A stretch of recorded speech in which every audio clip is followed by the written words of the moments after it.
Yung ginagawa ko pag bago matulog para hindi mangulubot yung mukha natin.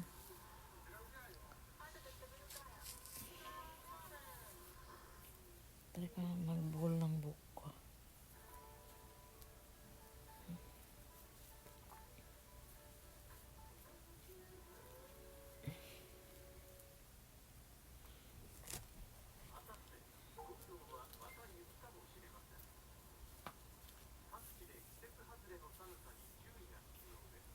Tapos na ako naglagay ng ito.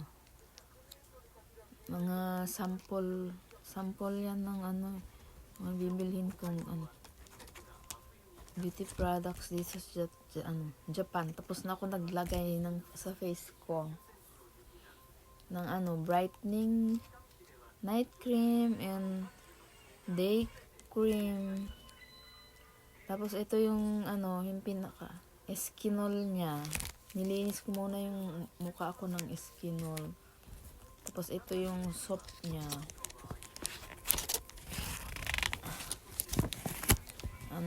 Made in Japan. Sample lang yan guys, yung niyan, nakabote talaga siya. Binigay sa akin ng kanina. May-ari ng beauty beauty product sa shop. Ito ang ginagawa ko bago ako matulog. Kailangan natin maglagay ng ito muna, yung Eskinol niya. Beauty products ng Japan. Ito yung Eskinol niya. Tapos ito yung brightening night cream. Night and day cream. Tapos gumagamit ako ng sunscreen made in Philippines kasi nag-heater kami. Yan. Tapos massage yung mukha para mawala yung mga wrinkles, may wrinkles, para hindi mangulubot ang mukha. Yan lang ang ko guys. Ang beauty secret. Charot. Bago matulog. Para looking younger. Still looking younger. Charot. Looking young.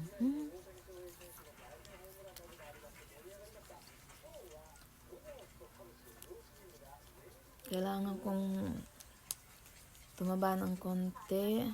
Pataba ako ng konti. Kasi pumayat ako dahil sa stress ko sa asawa ko may sakit. Dami kong problema. Iniisip. Ayan. Bago ako matulog.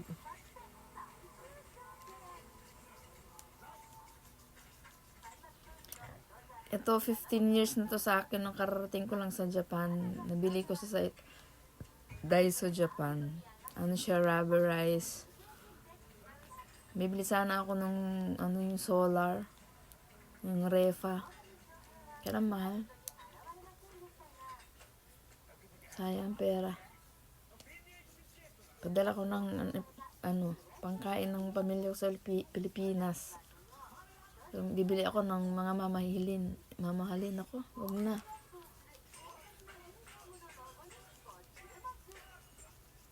Ito lang, sapat na.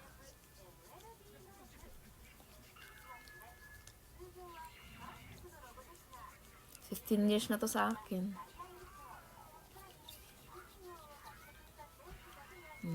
Diba? Para blooming lagi.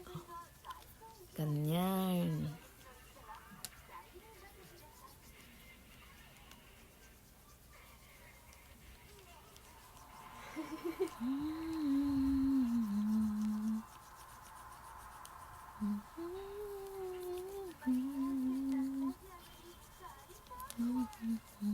Bago matulog, ganyan ginagawa ko lagi.